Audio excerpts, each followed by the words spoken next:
Today's primer is on PTSD. It's kind of difficult to give a primer on PTSD, but I'm going to try to walk you through the steps of recognition that can help.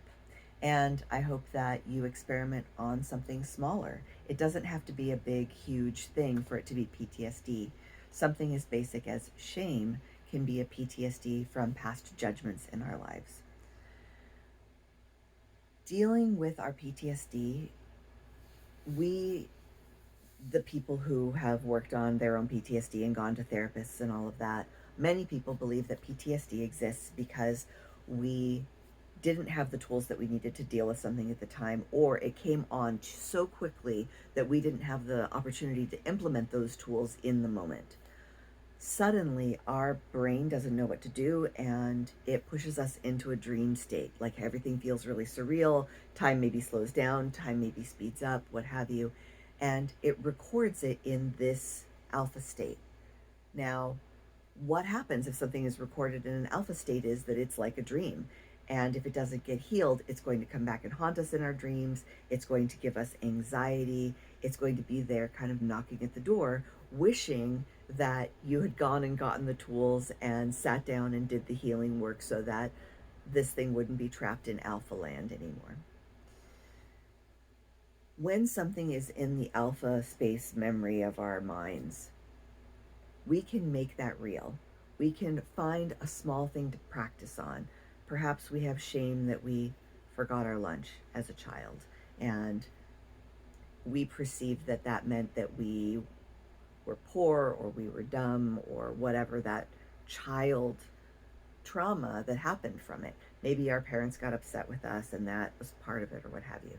But picking a small one and being able to say, like, okay, do I have the tools to deal with this now? If this kind of thing happened to me now, would I have the opportunity to deal with it differently and to be able to rise to the occasion of making certain it doesn't end up as a PTSD? Yes, I do. I do think I have those tools. Excellent. Okay.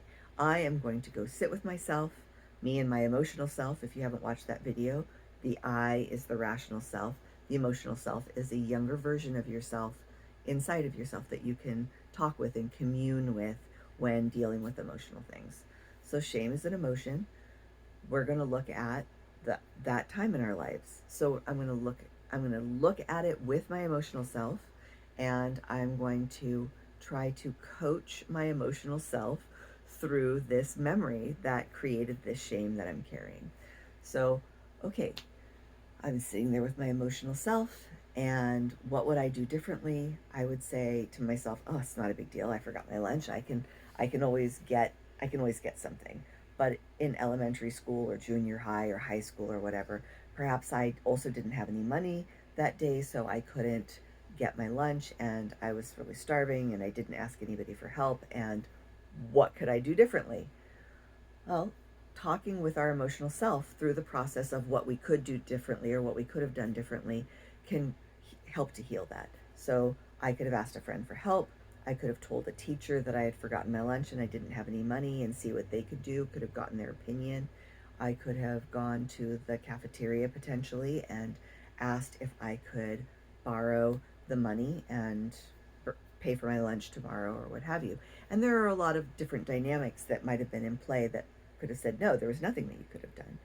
Being able to look at those situations and say, it's not your fault. It's not your fault that you forgot your lunch because it wasn't in the normal place. So don't beat yourself up. It's okay that you feel bad, but you don't need to carry that shame any longer. And, now we have tools where if we forgot our lunch, we would have things to do. We can, perhaps take some money out. We could ask a coworker to take us to lunch. We could call a friend and say, hey, I forgot to bring something for lunch. Since you have the day off, would you be willing to bring it to me? We have some flexibility.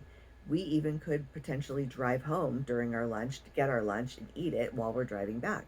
We have lots of options as an adult. So being able to look back at the situation that we experienced as a child and say, what would we have done differently knowing what we know now?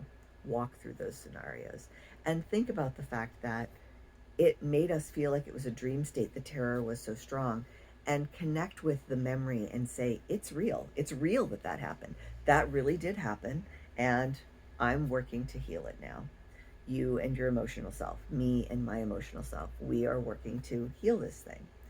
Start small, work on small things. Each time you go back to something, and you might have to go back to something 5 or 30 times and do it again, but each time it will be slightly less anxiety inducing as it was the previous time. So, this is a very basic way to begin working on a PTSD and building up to bigger trauma that we might be carrying. But anything that causes us anxiety is something that this PTSD tool can be used for. So I hope you give it a try. And I hope you teach it to the people around you. I hope that you have friends that you can talk with about your emotional journey and have them come along with learning new tools and new techniques so that it becomes normal around you to be growing and healing these things and trying out new tools that you see online and hopefully is wonderful or are wonderful. Anyway, thank you for coming and listening today, and I hope that you are well on your way to healing and that things are getting ever better for you.